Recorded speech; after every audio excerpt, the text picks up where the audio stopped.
Aujourd'hui, nous allons parler de l'Euribor. L'objectif, c'est de répondre à deux questions. Est-ce que l'Euribor peut remonter? Est-ce un bon moment pour couvrir des dettes à taux variable? La réponse est doublement oui. Oui, l'Euribor peut remonter, je vous donnerai quelques scénarios. Oui, c'est un bon moment pour couvrir des dettes à taux variable pour deux raisons essentielles.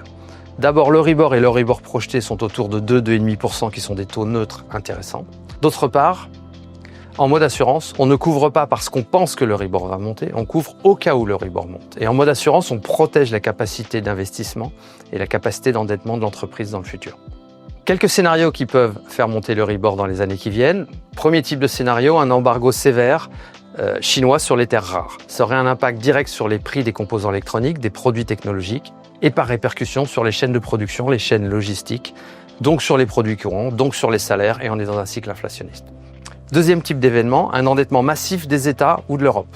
Pour plusieurs raisons, réarmement, transition écologique, rénovation d'infrastructures vieillissantes. Un appel massif aux capitaux aurait un impact à la hausse des taux nécessairement.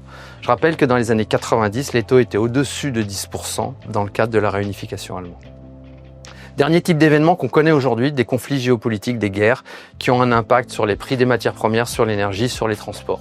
Conclusion générale, oui, c'est un bon moment pour se protéger et couvrir des dettes à taux variable.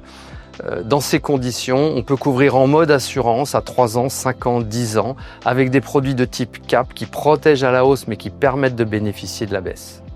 Je dirais même que le risque le plus important pour les dirigeants et pour l'entreprise, c'est de ne pas se couvrir ou de ne pas assez se couvrir et de laisser l'entreprise subir les aléas des marchés financiers.